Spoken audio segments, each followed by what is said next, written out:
వార్డులున్న జనగామ మున్సిపాలిటీలో ఏ పార్టీకి స్పష్టమైన ఆధిక్యం లభించలేదు. మరి చైర్మన్ పీఠం ఎవరిది? స్వతంత్రులకే దక్కబోతోందా? కాంగ్రెస్ బీఆర్ఎస్ పార్టీల ప్లాన్ ఏంటి? జనగామ మున్సిపల్ చైర్మన్ పీఠంపై ఉత్కంఠ కొనసాగుతోంది. ఇక్కడ హంగ్ కావడంతో స్వతంత్ర అభ్యర్థులు కీలకంగా మారారు. చైర్మన్ పీఠం నలుగురు స్వతంత్ర అభ్యర్థులు కూడా డిమాండ్ చేస్తున్నారు.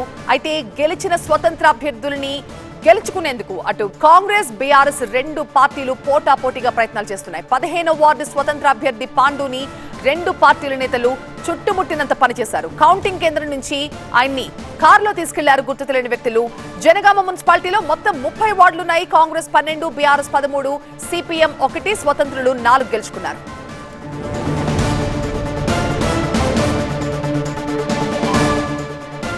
Be mine with the Joy Alucas Be Mine Heart to Heart Valentine's collection. Ha, very smart. This year, on the purchase of jewelry worth $1,000 and above, you can receive exciting cashback vouchers, 100% value on old gold exchange, 100% value on diamond exchange, and much more only till February 15th, 2026. మా ప్రతినిధి పెద్దేశ్ మరింత సమాచారం. Sir పెద్దేశ్, ప్రస్తుతం ఈ place లో స్వతంత్రులు చాలా కీలకంగా మారినట్టుగా తెలుస్తోంది.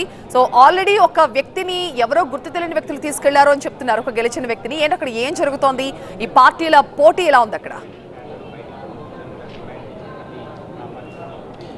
వరంగల్ ఉమ్మడి జిల్లా వ్యాప్తంగా మొత్తం 12 మున్సిపాలిటీలకు ఎన్నికలు జరగా ఈరోజు కౌంటింగ్ ప్రక్రియ కొనసాగుతుంది. ఈ క్రమంలోనే హంగ్ ఏర్పడినటువంటి జనగామ మున్సిపాలిటీతో పాటు మహబూబాబాద్ మున్సిపాలిటీలో ఒక హైటెన్షన్ వాతావరణం ఉత్కంఠ కొనసాగుతుంది. ఎందుకంటే ఇక్కడ డిసైడింగ్ ఫ్యాక్టర్స్గా స్వతంత్రులు మారారు. సో జనగామ మున్సిపాలిటీలో మొత్తం 30 వార్డులు ఉండగా ఇందులో 13 వార్డులో బీఆర్ఎస్ పార్టీ గెలుపొందింది, 12 వార్డులో కాంగ్రెస్ పార్టీ అభ్యర్థులు గెలుపొందారు. సో ఇక్కడ స్వతంత్ర అభ్యర్థులు 4 స్థానాల్లో గెలుపొందారు. సో ఈ స్వతంత్ర అభ్యర్థులు ఇక్కడ డిసైడింగ్ ఫ్యాక్టర్స్గా మారారు. ఈ నేపథ్యంలోనే వారు చైర్మన్ పీఠం డిమాండ్ చేస్తున్నారు. సో ఇరు పార్టీలు కూడా ఇటు పోటాపోటీగా బీఆర్ఎస్ పార్టీ, ఇంకొక వైపు కాంగ్రెస్ పార్టీ సంబంధించినటువంటి నేతలు కూడా వారితో మంత్రాలు జరిపే ప్రయత్నాలు చేస్తున్నారు. ఒక స్వతంత్ర అభ్యర్థిని తన కారులో ఎక్కించుకొని వెళ్తున్నటువంటి జనగామ ఎమ్మెల్యే పల్లా రాజేశ్వరరెడ్డిని మార్గ మధ్యలో కాంగ్రెస్ పార్టీ శ్రేణులు కూడా అడ్డుకునేంత ప్రయత్నం చేశారు. ఈ క్రమంలో కొంత హైటెన్షన్ వాతావరణం కూడా చోటు చేసుకుంది. ఇటు మహబూబాబాద్ మున్సిపాలిటీలో కూడా సేమ్ సీన్ కనిపిస్తుంది. సో వరంగల్ ఉమ్మడి జిల్లా వ్యాప్తంగా మొత్తం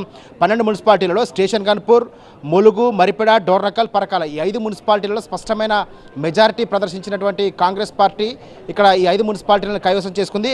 ఆఫ్కోర్స్ ఇప్పుడు భూపాలపల్లి, నర్సంపేట ఇక్కడ కూడా కాంగ్రెస్ పార్టీకి సంబంధించినటువంటి మెజారిటీ కనిపిస్తుంది. తొర్రూరులో బీఆర్ఎస్ పార్టీ స్పష్టమైన మెజారిటీ చేసి తొర్రూరు మున్సిపాలిటీని కైవసం చేసుకోబోతుంది. ఇక హంగ్ ఏర్పడినటువంటి జనగామ, మహబూబాబాద్, కేసముద్రంలో మాత్రం హైటెన్షన్ వాతావరణం అయితే కంటిన్యూ అవుతుంది. మహబూబాబాద్ మున్సిపాలిటీ విషయానికి వస్తే మొత్తం ఇక్కడ మహబూబాబాద్ మున్సిపాలిటీలో 36 వార్డులు ఉండగా ఇక్కడ బీఆర్ఎస్ పార్టీ 13, కాంగ్రెస్ పార్టీ 12, కమ్యూనిస్టులు సిపిఎం 3, సిపిఐ 4, అదేవిధంగా స్వతంత్రులు 4 స్థానాలను కైవసం చేసుకున్నారు. ఇక్కడ సిపిఎం, సిపిఐలు కూడా సిపిఐ కూడా బీఆర్ఎస్ పార్టీకి మద్దతు ఇస్తున్నట్టుగా వాళ్ళంతా ప్రచారంలో పాల్గొన్నారు. సో ఇక్కడ స్వతంత్రులు చాలా కీలకంగా మారిన నేపథ్యంలో వారిని బుజ్జగింపులు అనేవి కొనసాగుతున్నాయి. ఈ క్రమంలోనే కాంగ్రెస్ బీఆర్ఎస్ పార్టీ శ్రేణుల మధ్య పరస్పర దూషణలు, పరస్పరం ఒక ఘర్షణ వాతావరణం చోటు చేసుకున్న నేపథ్యంలోనే మహబూబాబాద్లో పోలీసులు కూడా పెద్ద ఎత్తున మోహరించారు. జిల్లా ఎస్పీ శబరీష్ రంగంలో దిగారు.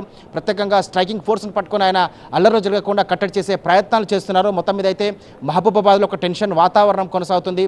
4 స్వతంత్ర అభ్యర్థులను కూడా అక్కడి నుంచి బీఆర్ఎస్ పార్టీ క్యాంప్కు లేదంటే కాంగ్రెస్ పార్టీకి సంబంధించిన వాళ్ళ క్యాంప్కు తీసుకెళ్లే ప్రయత్నాలు అయితే ముమ్మరంగా చేస్తున్నారు. ఈ క్రమంలోనే మహబూబాబాద్లో ఒక టెన్షన్ వాతావరణం కొనసాగుతుంది. ఇక కేసముద్రం విషయానికి వస్తే కేసముద్రంలో ఇరు పార్టీలు ఇటు కాంగ్రెస్ పార్టీకి సంబంధించి 8 స్థానాలు గెలుపొందారు. అదేవిధంగా బీఆర్ఎస్ పార్టీకి సంబంధించిన అభ్యర్థులు కూడా 8 స్థానాల్లో గెలుపొందిన నేపథ్యంలో ఇక్కడ హంగ్ ఏర్పడింది. సో ఎక్స్ అఫీషియా మెంబర్తో ఇక్కడ కైవసం చేసుకునే అవకాశం ఉంది. సో ఇరు పార్టీలకు ఎక్స్ అఫీషియా మెంబర్ ఉన్న నేపథ్యంలో ఈ మా కేసముద్రం మున్సిపాలిటీ ఎవరి వశం అవుతుంది అనేది మాత్రం ఒక టెన్షన్ వాతావరణం అయితే కొనసాగుతుంది. సో మొత్తం మీద అయితే ఇటు భూపాలపల్లి, నర్సంపేటలో కూడా ఉత్కంఠ కొనసాగుతున్న నేపథ్యంలో మెజారిటీ స్థానాలను ఇప్పటికే మెజారిటీ వార్డులను కాంగ్రెస్ పార్టీ కైవసం చేసుకున్న నేపథ్యంలో ఈ 2 స్థానాల్లో కూడా కాంగ్రెస్ పార్టీకి ఖాతాలో పడే అవకాశం ఉంది. మొత్తం మీద ఓవరాల్గా చూసినట్లయితే వరంగల్ ఉమ్మడి జిల్లాలోని 12 మున్సిపాలిటీలలో కూడా కాంగ్రెస్ పార్టీ స్పష్టమైన మెజారిటీని ప్రదర్శించింది. మెజారిటీ మున్సిపాలిటీలను కూడా అధికార కాంగ్రెస్ పార్టీ కైవసం చేసుకోబోతుంది. సో కేవలం ఒక తొర్రూరు మున్సిపాలిటీని మాత్రమే స్పష్టమైన మెజారిటీని ప్రదర్శించినటువంటి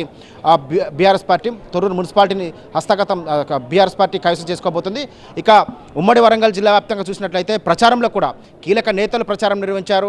ఇటు బీఆర్ఎస్ పార్టీ తరఫున బీఆర్ఎస్ పార్టీ అభ్యర్థుల గెలుపు కోసం ఆ పార్టీ వర్కింగ్ ప్రెసిడెంట్ కేటీఆర్ స్వయంగా కార్నర్ మీటింగ్లు రోడ్ షోలు నిర్వహించారు. కానీ ఆ ప్రభావం ఇక్కడ కనిపించలేదు.